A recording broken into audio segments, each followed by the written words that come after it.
You are watching a master at work.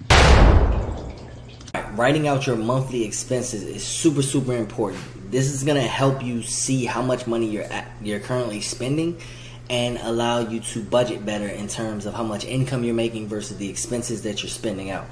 So I have a copy of this. But before we get into all of that, like this video, share this video, and follow for more content. Let's get it, y'all. My 6-month planner as a downloadable in the download section, but we'll just go over it. I'm gonna make that full screen.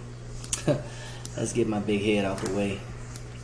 Alright, so just to go over it, you want to put the month of, let's just say we're starting with January, your total income. So whatever your expected total income for January is, let's put that. Let's just say it's $10,000, right?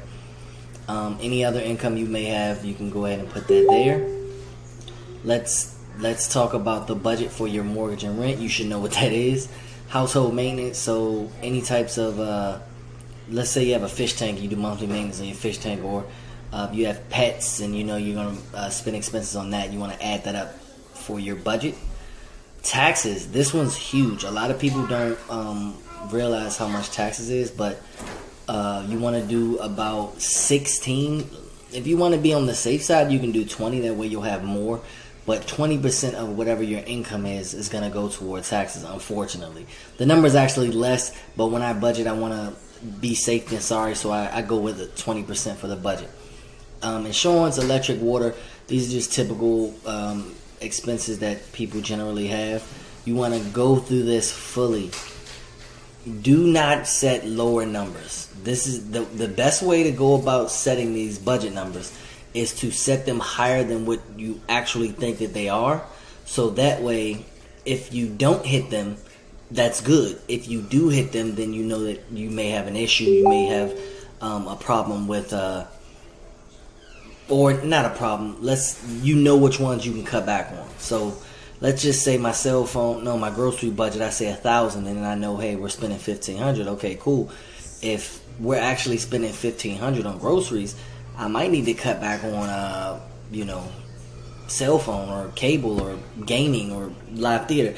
You'll be able to tell which ones you can cut back on based on a monthly budget. Without seeing this, you're kind of blindly spending, and it's very, very important to get this filled out. So do it. I would suggest doing it for the full month. The budget is what you plan to spend on that. Actual, at the end of the month, what you have to do is take all your banking statements, all your credit cards, all your banking statements, and see how much you actually spent toward these things. Mortgage and rent is pretty easy. Household maintenance is pretty easy. Specific bills are pretty easy, but when it comes down to like groceries, you gotta tally that up. Entertainment, so like Netflix, your children play video games like Xbox or PlayStation, or if you go out to eat or anything like that, you got dining out, any loans you may have taken out, childcare. So like sporting events, so if your kids are in sporting events, or if you attend a live event or something like that, it's the reality of it, to know how much you actually spent in comparison to what you plan to spend. Then you can write down the difference. At the very bottom, at the very bottom, you'll see the total. So if your income is $10K and you see that your budget is for about $8,000, but then the actuality is you're spending over $10K, that's where you have a problem. Now you can go take a look back and see, okay, what do I need to cut? What don't I need? What things am I going crazy on? Maybe you're using too much electricity and your bill's really high. But this is very important to set this plan in place starting now.